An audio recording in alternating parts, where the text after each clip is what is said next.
खुलुमबाय Bodoland एंखं television studio आं आयदा सिगयारि दिनैनि गाहाय रादाबफोराव दङ। अरुणाचल प्रदेशआव साब्रै दाय गैजायै सुबुंनि सायाव आर्मिनि गुलि, सानै जोखोम। रांखान्थियारि गोदान बोसोर एप्रिल दाना जागायनाय लोगो लोगोनो रायजो राजानि नखराव सोरखारनि थांगोन। बारग' एमएलए सिलादित्य देबा सिराजुद्दिन आजमालनि बिबुंथिखौ सोंखारिदों। गुवाहाटी मुर्को सेलेक्ट एक्सप्रेस रेलगारियाव सिनाय मोनै उदखारिया निसा दौनानै सानै सुबुंनि मबाइल धोन लुथिदों। क'क्राझाराव एसएसबि आरो हाग्रा बिफाना सानै मैहुर खालामनायखौ हमदों। दानिया फैदो आबुं रादाबाव।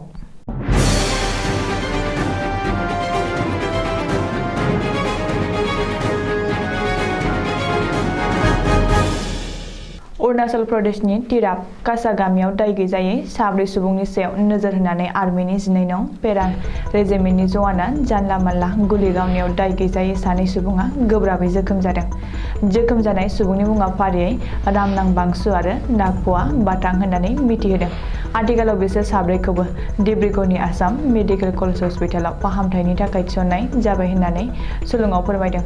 पुलिसनि सुलुङाव फोरमायनाय बादिब्ला बिसोर साब्रैबो दाय गैजायै सुबुं आरो बिसोरो ना हमनोसो थांदोंमोन। जाथायनि सोमोन्दै पुलिसआ नायबिजिरगासिनो होननानै मिथिदों।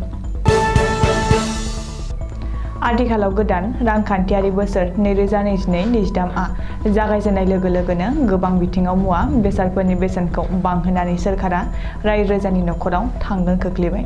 रायजो राजाया जायखौ गिदोंमोन बेनो फैनो हमबाय।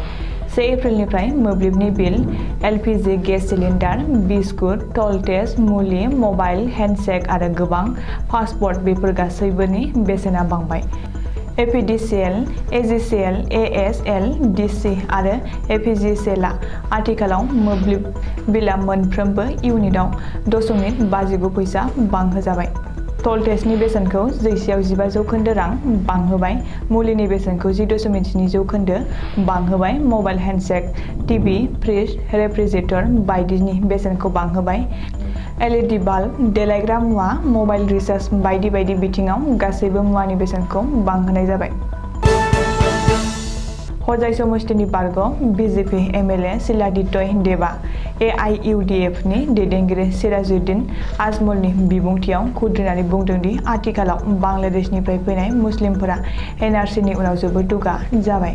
मानो होनोब्ला थांनाय एनआरसिनि रिपर्ट बादिब्ला आसामनि गासै मोन 11 जिल्लायाव मुसलमान धोरोमारि सुबुंफ्रा बांसिन जानानै दं। बेखायनो दा बिसोरो गावसोरखौनो गोहोगोरा जाबाय साननानै दुगामारा जादों। बेखायनो आसामनि रावफोरखौ नेवसिनो हमदों। मख'नो गोनांदि बदरुद्दिन आजमलनि फंबाय सिराजुद्दिन आजमलआ खौरांगिरिनि सिगाङाव बुंदोंमोन दि गाव असमिया राव रायलायनो रोङा आरो असमिया रावखौ रोंनांगौ एबा बुंनांगौ होननानै गाव साना। मानो होनोब्ला गावनि रावा हादर नाङारि राव आरो गावबो हादर नाङारि फोलेरनि सुबुंसो होननानै असमिया रावजों लोगोसे आसामनि गासै रावखौनो अपमान खालामदोंमोन। गुवाहाटीनिफ्राय मुर्को सेलेक्टसिम थांनाय लाचित एक्सप्रेस रेल गारियाव सोरबा सिनाय मोनै उदखारिया निसा दौनानै सानै लाइमोनखौ बेहुस खालामनायनि उनाव बिसोरनि मबाइल फन आरो धोन लुथिनानै लांदों। बेहुस जानाय सुबुंनि मुङा फारियै सुकुवाखाननि प्रिय रन्जन सनवाल आरो गगामुखनि जुबुराम पेगु होननानै सिनायथि होदों।